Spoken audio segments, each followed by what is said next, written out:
Good afternoon, all. CamelbackTrading.org coming to this Monday afternoon, April 29th. We are looking at window traders. Market profile of the ES and the NQ. Well, it was a very interesting day, dull day, then got exciting for about a half hour. Market loves to amaze and delight children of all ages, as it took a long time to finally get the IB, happening K period in ES, L period in NQ, to rip down and only to take that all back to POCS. And now look where we are after the market closes, pushing up towards the highs. We all end up with wide pointed controls. Righty ends up with an 11 wide POCS. We all gapped high this morning and filled them. ES and NQ filled theirs rather quick. Righty filled theirs later. NQ ends with a 12 wide point of control. And ES ends with a 10 wide point of control. I ended up down on the day, and that was only because I had a pretty decent loss at A period and NQ. Worked to get I got most of it back. That flush in L period helped me in NQ. But again, that's a function of me, and we'll go over it in a second, of still having to realize how much I could stretch a market. I'll tell you why I was long, though. So we're still up on the daily. We had an inside week up multiple times today. Really didn't get any traction. Same with NQ. Even Righty is now up on the daily. They have an inside week up. But I actually took a short against the overnight high in ES, thinking they would front run it. I lost only a point on that, so that was nothing. So then in ES, I got long in A period to finish that first set of single prints from April 15th. And it worked out, and I did okay on that.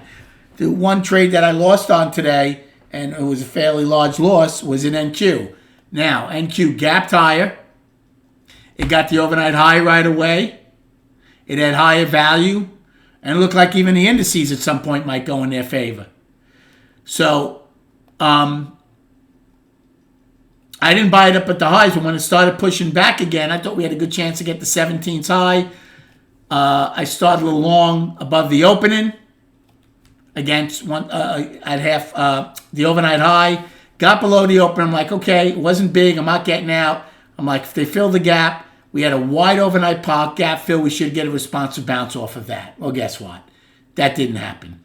So I got long at these levels, started flushing. I'm like, well, forget that. And I finally got out, took a loss. It was a decent loss, just about $3,800. Not a fun way to start the day or the week. Gave back whatever small I had made on that ES trade. But again, that's a function of what we talk about. Have to respect how much they got both overnights in the first 12 minutes of trading. Think about that. 12 minutes of trading, overnight high, overnight low. And actually, I took another long against the overnight low. And when they got the overnight low, I took that off a small loss. That one wasn't that bad. So then after that, I shorted NQ and B period against last week's high. And the simple one, a 44 moving average. I got paid on that a couple of times, but only small. ES, I said, and I called this before it even happened, an hour before it happened. I said, we got the overnight high in ES. We did not get the overnight low at that point like NQ did. I said, I wouldn't doubt if we go down and get a poor low. Well, we did. And I got a long off of it and made a little bit on that, which was nice. NQ and F period, took a short again against Friday's high. It worked. It backed off the first time. I shorted G and NQ thinking it could play a possible afternoon rally high. Came in a bit. It worked. So I wasn't getting hurt on these. They was pulling back enough. H period took a short against the opening in NQ.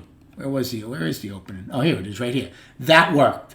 But again, it was not, they were only one lots. They were, trying to take 5 to 7 points out of them. So I wasn't putting a big dent into what I was down.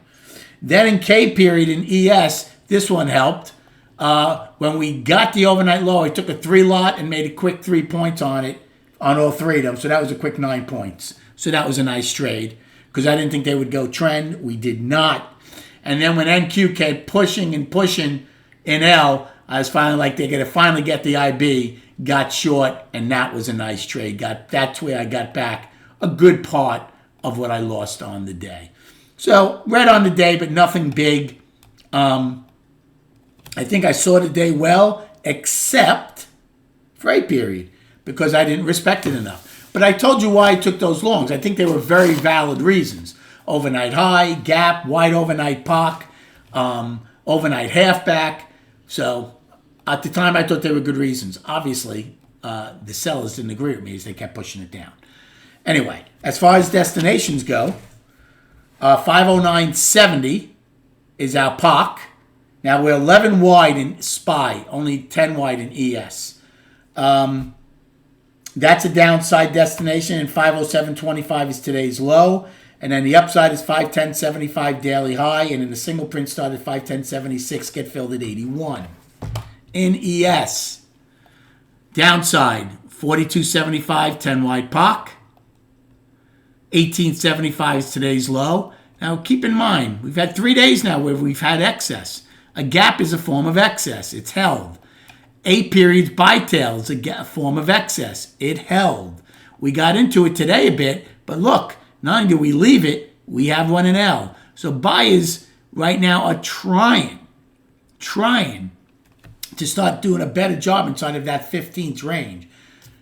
Not the greatest job yet, but at least they stayed out of the lower distribution again.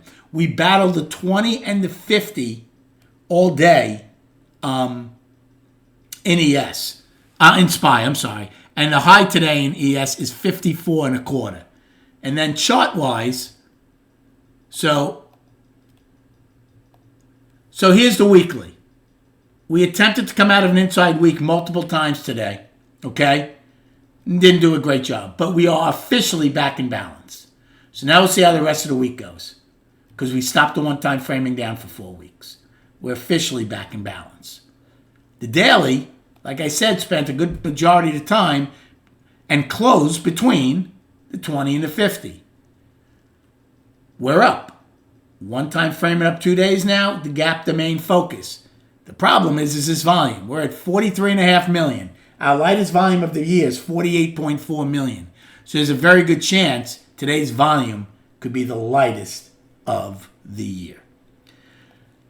Thank you for liking and subscribing to this channel. Remember, tomorrow ends my special that I'm talking about. May 1st starts the new website with new pricing. So if you want to get on board, $80 for the quarter, $225 for the year through Venmo or PayPal. Sign up before tomorrow night at midnight. Have a great night, and we'll speak prior to the opening tomorrow.